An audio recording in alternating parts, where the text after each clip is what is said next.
Hello class six, welcome back. Chapter 5 fraction में आपका स्वागत है। और आज हम सीखेंगे कि इक्विवेलेंट फ्रैक्शन क्या होती है। आज का हमारा टॉपिक है इक्विवेलेंट फ्रैक्शन।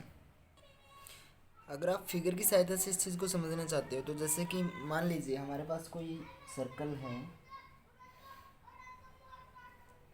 और हमने उसका आधे सर्कल को साइडेड कर रखा है, यानी कि उसको सबसे पहले क्या किया, टू इक्वल पार्ट्स में डिवाइड किया। और साइडेड रीजन कितना हुआ, अब इसका जितना साइडेड रीजन है वो ऊपर लिखते हैं, टोटल रीजन को नीचे लिखते हैं, यानी कि 1/2 हो गया। और मान लीजिए कोई आपके पास एक स्क्वायर है, तो यहाँ पर स्क्वायर के टोटल पार्ट्स इक्वल पार्ट्स कितने किए गए हैं, 4। तो इसका मतलब जब इसको फ्रैक्शन के रूप में हम रिप्रेजेंट करेंगे तो 4 तो नीचे आएगा। और कितने पार्ट को इसका कलर किया गया है, 2 पार्ट्स को, तो 2/4। अब आप देखना कि 1/2 और 2/4 जो है ये दोनों क्या हैं, इक्विवेलेंट फ्रैक्शन है। क्यों है? क्योंकि यहाँ पर भी टोटल पार्ट कितने थे, 4, और 4 के आधे पार्ट्स को क्या किया गया है, शेडेड किया गया है। इस केस में भी क्या थे, टोटल पार्ट्स 2 थे और 2 के आधे पार्ट्स को शेडेड किया गया है, यानी कि जितने भी हैं उसके टोटल के आधे को शेडेड किया गया है। अब टोटल चाहे 2 हैं या 4 हैं या इसी तरीके से 6 होगा तो इनके इक्विवेलेंट क्या आ जाएगी, 6 का आधा कितना होता है, 3/6। यानी कि कहने का मतलब क्या हुआ, 1/2, 2/4, 3/6 या उसी तरीके से 4/8, यानी कि 6 हिस्सों में से 3 या फिर 8 हिस्सों में से 4, ये सभी क्या हैं, आर इक्विवेलेंट फ्रैक्शन।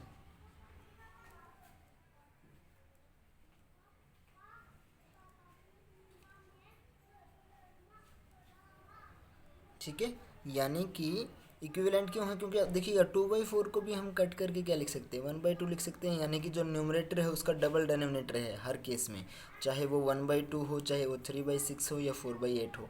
इसी तरीके से 40/80 हो, 80 हो सकता है, या 400/800 हो सकता है, 100/200 हो सकता है। तो वो सारे की सारी क्या हैं, इक्विवेलेंट फ्रैक्शन। ठीक है, तो यानी कि फिगर को देख करके अब आप इक्विवेलेंट फ्रैक्शन लिख सकते हो। मान लीजिए कि कहीं पे आपको, जैसे फर्स्ट क्वेश्चन आपका है वहाँ पर इस टाइप से दिया गया है। अब शुरू में सर्कल के कितने पार्ट किए गए हैं, 2, यानी कि कितना हुआ, और शेडेड रीजन कितना है, 1, तो 1/2।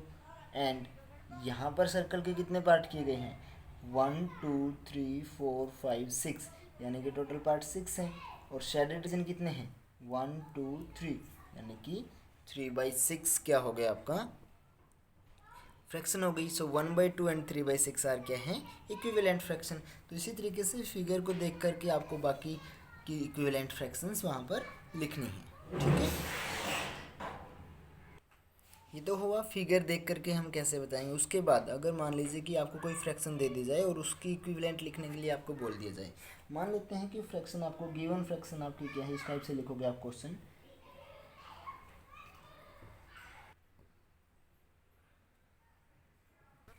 सपोज गिवन फ्रैक्शन है आपकी, गिवन फ्रैक्शन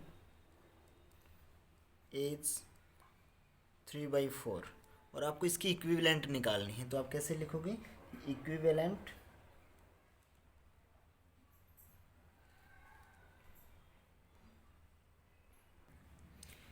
इक्विवेलेंट टू जो भी आपको फ्रैक्शन दी गई है 3/4 आर।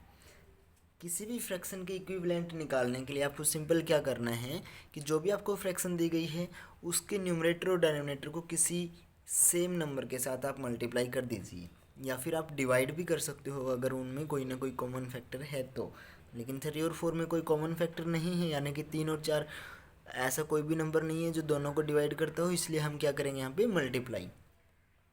तो सबसे पहले 2 के साथ कर लीजिए, 3/4 की मल्टीप्लाई, 2 के साथ 3 की मल्टीप्लाई और 2 के साथ ही 4 की मल्टीप्लाई, तो कितना हो जाएगा, 6/8। कॉमा लगा करके उसी तरीके से 3/4 की मल्टीप्लाई आप 3 के साथ कर सकते हो, ऊपर भी और नीचे भी, यानी कि न्यूमरेटर की भी और डिनोमिनेटर दोनों की 3 के साथ जब आप मल्टीप्लाई करोगे तो आंसर कितना आएगा, 9/12। तो ये हो गई इसकी 2 इक्विवेलेंट फ्रैक्शन। इसी तरीके से अगर आपको 5 बोला जाए या 10 बोला जाए तो आप 10 अलग अलग नंबर से इनकी मल्टीप्लाई कर सकते हो, तो वो आपको नई जो फ्रैक्शन मिलेंगी वो क्या मिल जाएंगी, इक्विवेलेंट फ्रैक्शन। सो इस तरीके से हम किसी भी गिवन फ्रैक्शन की क्या निकालते हैं, इक्विवेलेंट फ्रैक्शन निकालेंगे। उसके बाद है क्वेश्चन नंबर 3 जहाँ पर आपको क्या है मिसिंग नंबर निकालने हैं, और ये बोला गया है उस वो नंबर वहाँ पे ऐसा होना चाहिए जिसकी वजह से रखने से फ्रैक्शन क्या बन जाए, इक्विवेलेंट बन जाए। सबसे पहला क्वेश्चन है आपका 2/7, थर्ड क्वेश्चन का फर्स्ट पार्ट है, इज इक्वल टू, इक्वल तभी लगा है क्योंकि ये क्या रहेंगी, इक्विवेलेंट फ्रैक्शन 35, और ऊपर बॉक्स बना हुआ है। तो आपको ये बताना है कि इस बॉक्स के अंदर क्या वोल नंबर आप यहाँ पे रखोगे। तो हमें कैसे पता चलेगा, अब देखिएगा, चलो 2 के लिए तो हमें नहीं पता, लेकिन 7 के लिए पता है। 7 के लिए क्या आया, 35। तो 7 के लिए अगर 35 आ गया तो इसका मतलब 2 की मल्टीप्लाई, 7 की मल्टीप्लाई किसके साथ की होगी हमने जब 35 आया। 7 की टेबल में 35 कहाँ पे आते हैं, 5 पे। अगर ऐसे पता ना चले तो जहाँ पे दो चीज़ें दे रखी हैं जैसे कि, तो यहाँ पे 35 को 7 से क्या कर लो, डिवाइड कर लो, आंसर कितना आएगा, 5। तो उसी नंबर से फिर 2 को क्या कर दीजिए, मल्टीप्लाई। तो यानी कि कितना हो जाएगा, 2 की मल्टीप्लाई 5 के साथ करोगे कितना आएगा, 10/35। ठीक है, यानी कि ये तो सीधा मतलब आपको आंसर बता दिया मैंने कि कैसे किस तरीके से आएगा, बट लिखोगे कैसे, जो क्वेश्चन आपको दिया है वो लिखने के बाद उसके बाद नेक्स्ट स्टेप ये करोगे। अब 2/7 इज इक्वल टू 2/7, क्योंकि इक्विवेलेंट फ्रैक्शन हम निकालते हैं ना। अब 7 की मल्टीप्लाई आपको पता है कि चाहिए कितना, 35। तो किसके साथ करोगे, 5 के साथ। तो जो नीचे किया है इक्विवेलेंट के लिए उसी से ऊपर हम मल्टीप्लाई करते हैं। 5 2 ज़ा 10, एंड नीचे तो 35 उन्होंने दे ही रखा था। ठीक है, इसी तरीके से मान लीजिए कि किसी केस में आपको न्यूमरेटर दिया है, तो वो कैसे निकालोगे आप। अब 27 डिवाइड बाई 54 है, is equal to 3 divide by, यहाँ पर आपको कुछ नहीं दिया गया। अब की बार देखिएगा, जो शुरू में फ्रैक्शन दी गई थी वहाँ पे नंबर बड़े हैं, और बाद वाली फ्रैक्शन जो है उसके इक्विवेलेंट वहाँ पे छोटे हैं। तो बड़े से छोटा नंबर कब आया होगा, जब डिवाइड किया होगा।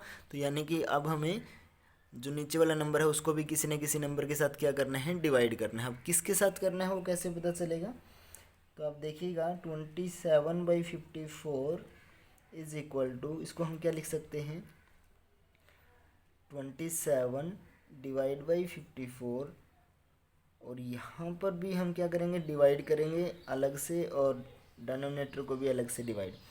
अब 27 से आंसर में हमें 3 चाहिए, यानी कि 3 तो इन्होंने खुद दे रखा है। तो किसके साथ डिवाइड करेंगे कि 3 आएगा, अगर वैसे पता ना चले, वैसे तो 9 से करेंगे क्योंकि 3 की टेबल में 9 पे आता है। बट अगर कोई नंबर बड़े आ गए आपको पता ना चले, तो इस नंबर से 27 को डिवाइड करके देख लो रफ कॉपी में, जितना क्वेश्चन आंसर आएगा उसी से इसको क्या करना आपको, डिवाइड। और उसी से ऊपर डिवाइड किया है तो सेम नंबर से आपको नीचे डिवाइड करना है।